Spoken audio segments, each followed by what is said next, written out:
Hello everyone, Abdul Khas here.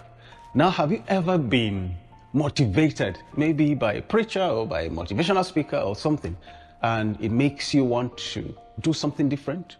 Makes you want to write a resolution like, okay, from this year, I'm not going to do this again, and I'm going to do this, or I'm going to read more, I'm going to eat better, and all of that. And then only to find yourself in the beginning of the year, in January, not really fulfilling all of those things that you were so passionate about. The reason why that is because of what I call reinforcement, but I also say triggers. Now, why is it that when it is January, many people want to make resolution? They want to make resolution because it is January, that's all. So what it means is that the January factor is a trigger to why people want to make resolution. There are many things that people do towards December, like it's in December that you see them do it because it's the end of the year. So the end of the year is a trigger to influencing so many things that you want to do. Now, all of these things that you want to do, maybe like bring out your single or whatever. It's just something you can do any time of the year. Why do it December? The reason is because December comes with there's the factor of December, or December is a trigger to you wanting to do something. So there are many triggers in life, and then another trigger can be motivation. Maybe you just watch something and someone motivated you can invest, you can do this, and then you say, wow, it's true, I think it's good to do so, and then you are moved. Why? Because someone has triggered you. That is a reinforcement. Now, why it doesn't work for you and you are sparked up and then the next day you go back to how you were is because there are other triggers that are designed to keep you where you are. Let me give you an example. Let's say I spoke something and it is so powerful and it motivates you and you feel, oh, from today I'm going to do something different. Then you went back to your car and then put on the music maybe that is in your car that you've been playing, and all of a sudden just that trigger, just the music, something that you just been playing, somehow just conditions you to who you were before, and then the next text message conditions you also to who you were before.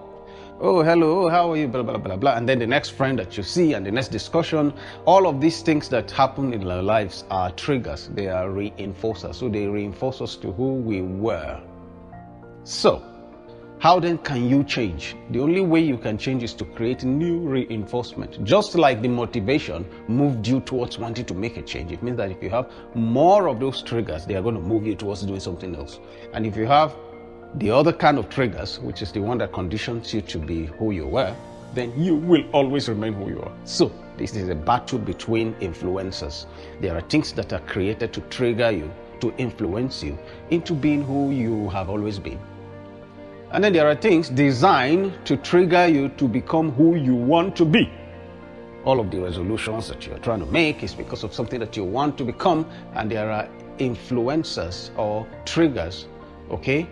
Elements, things that can, facilitate, inspire, push you towards becoming this new thing that you want to become. So how then can you build these triggers, or how can you discover them?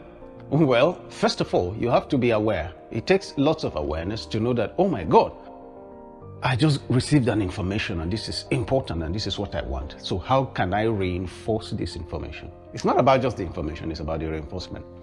Now, what determines reinforcement? Well, environment.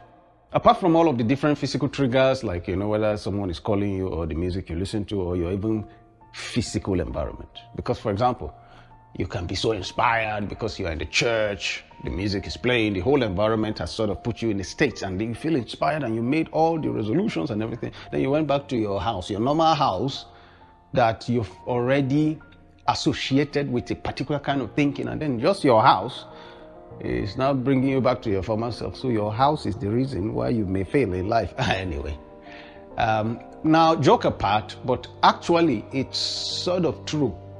In a particular sense, to say that sometimes you may even need to change maybe the shape of your house or something to represent the new change. So what you're doing is that you are deciding to create a trigger that will reinforce the new you. So let's say you decide that, okay, you know what, from today I'm going to ABC. All right, you have already made a resolution. So you'll now say, okay, as a result of my commitment towards ABC, I'm going to change the position of my bed this way. And that is a representation of my ABC. Anytime you come to your house, and just the fact that the bed is changed reinforces the ABC. That is how triggers work. Now, someone can come to your house and say, you change your bed. Immediately, it has a reinforced ABC. You can see how only bed. I've not talked about everything. I've not talked about the music. You can decide that, okay, well, I'm not really a fan of this artist, but because of this resolution that I'm taking, I'm now going to start to listen to this artist. And that is my resolution, let's call it trigger, like whatever, So based on this resolution, I'm going to be listening to this artist now. Or maybe just one of the albums or whatever. But what you're doing is that you're creating association that is tied to your resolution.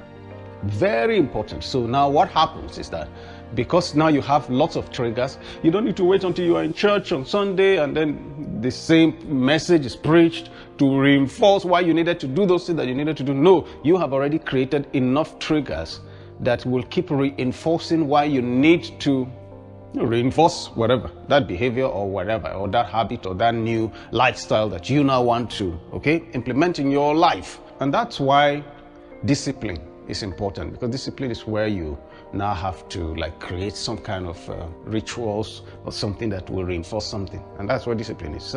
So you can create that, but not even in the kind of discipline, like you have to do some hard work. No. But just creating different triggers that represent the new you, so that everything in your life has a representation of that which you want to become.